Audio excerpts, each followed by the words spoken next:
Right, so hopefully you've got something like this. 15 times, 30 times, 34 times, 16 times, 27, 48. So house prices 48 times what they were 50 years ago. It's no wonder that people decide, I'm not going to put money into a pension when I go through my working life. I'm going to put it into property. And then when I come to retire, I will sell off my property, which hopefully has gone up 48 times in value, leaving me with a nice little pension nest egg to see out my retirement. Cars 27 times. Any particular reason why do you think a loaf of bread is fairly low, Ethan? Why do you think that's a relatively low multiple?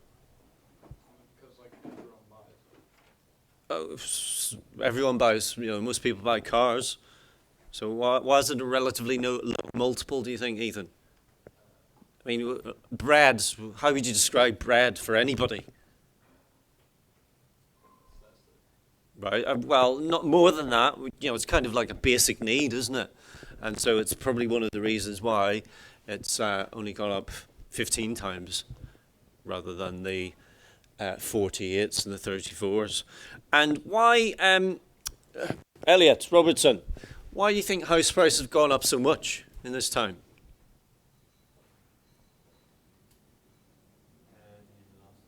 Very good. Okay. So number one would be due to the very inelastic supply. And number two would be, John, so combining that, what would we combine that with? The very inelastic supply and, sorry, talk to me about the demand, please. Substantial, minimal, tiny, enormous, what? Colossal. All right, okay. Colossal. And what would a colossal, Thomas, what would a colossal increase in demand do to the demand curve? Would it shift it a small amount, a minimal amount, or a colossal amount? In which direction? To the right. Okay. So it's that very inelastic supply. Why is the supply of houses very inelastic, please, Jake? Supplies, that's more from the production side, the building side. Why is the supply of houses inelastic?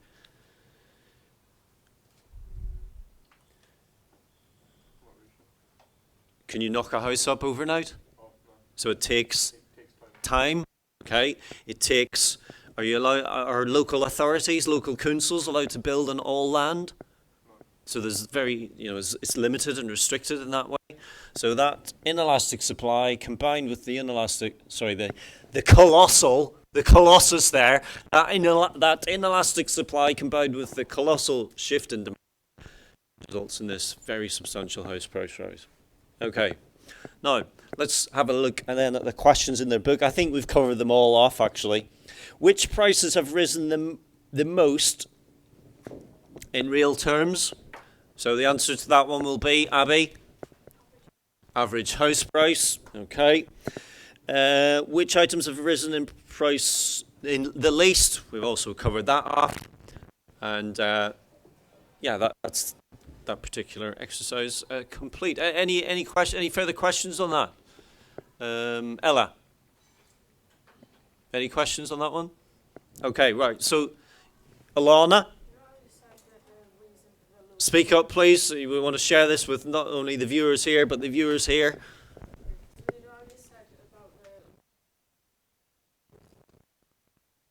In relative, yes.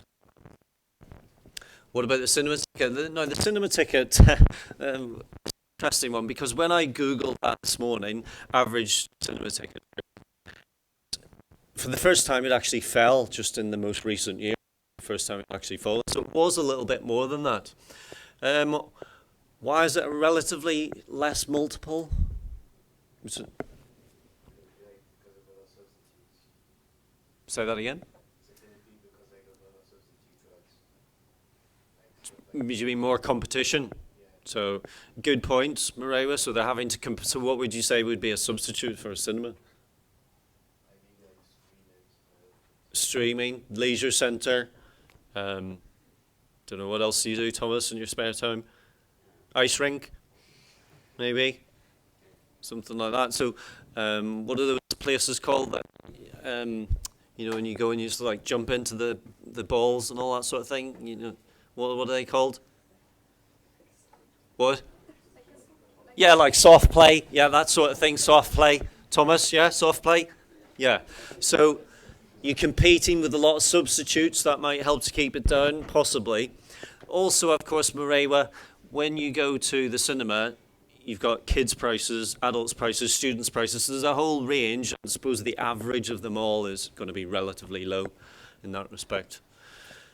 Right, okay. Thank you.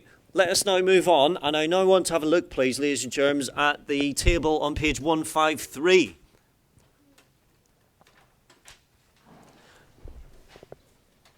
Thomas, we're on page 153. Is that okay? Thumbs up if you're okay with that. Good, good. Thomas, thumbs up, please, if you can see what's on the board, the spreadsheet. Are you able to see that? Okay. I could try and move the laptop if not. Oi!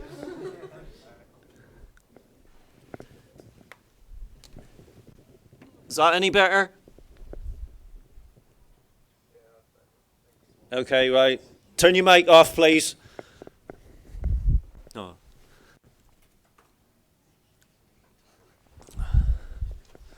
Right, okay, yes. Yep.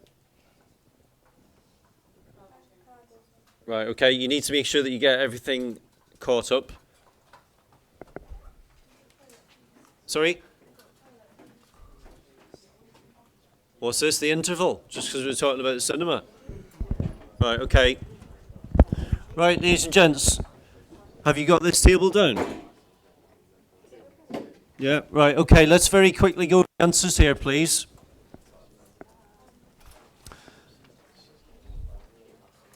Whoa, come on.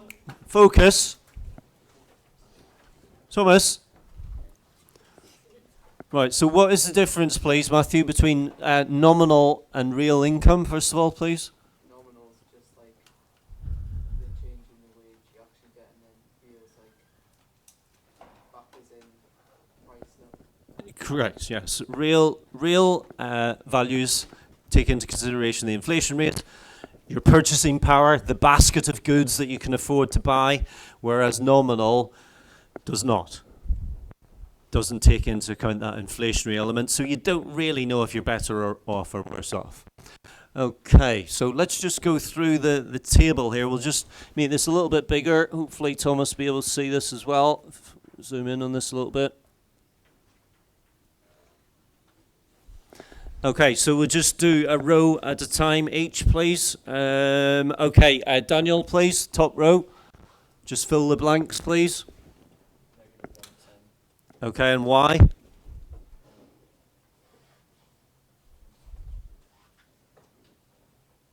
Because it says so in the book, or? Sorry? Sorry? Yeah, so can you just explain that? So that row, which I've just asked you to complete, that's actually that is actually in the book. So the whole row is completed in the book, just to give you an idea of how to complete this. So, but I need to know that you actually understand why it is -1. Because the real income takes into consideration the rate of inflation, so you do 2 -3. Yeah, but okay. So can you? So in this particular row, your income is rising by how many percent? But prices are going up by 3. So if income's going up by 2, but prices are going up by 3, actually, you're worse off. Right. Okay. Next row then, please. Elliot Robertson. You've got 5% change in nominal income. Okay, so we've got a 5% here, 100 to 105. Hannah, did you get that? Okay, and then that means that You've got a 2% increase in real income. you're 2% better off. Yes. So you could, in effect, buy 2% more in your basket, your typical basket. Okay. Okay. Next one. Mr. Cresswell. Is it 5% change in number 5. Yeah. and 0% change in Yeah. 5, 5 and 0. Now this is where people who are not kind of as up to speed with this type of thing as you, in the future when you're negotiating your pay rise with your employer, and you might think, wow, 5% pay rise, 5%, you think, wow, that's amazing. But actually, in this case, you just need 5% just to stand still. You just need 5% to keep up with your current spending, to consume the same basket of goods. You see that, Samir? Okay. So if you were savvy, if this was the situation, you would ask for 10%. So at least you get a 5% wage rise in that case. Okay, next one. Joe? 5% and 1%. Yeah, okay, so again, 1% better than nothing. And then the last one, 2% and 0%, correct. And again, you think 2%, yes. I think I was sharing with you about the teachers' pay award, which has just been dished out to teachers. And some of the, not people of my generation, because I'm a bit older than the newly qualified teachers who are just starting, but they're going to get, I think, something like 5% at the minute. Now, 5%, given that the current inflation rate is, Amy, speak up, 0.2, so they're getting, in real terms, a 4.8% pay rise, which is pretty good. Brilliant 2 articles in the Financial Times this morning about recession and the size of debt and so on, and yet teachers, doctors, nurses all getting pay rise, so it's pretty good at these times. It's 4.8% in real terms. Thomas, is that okay?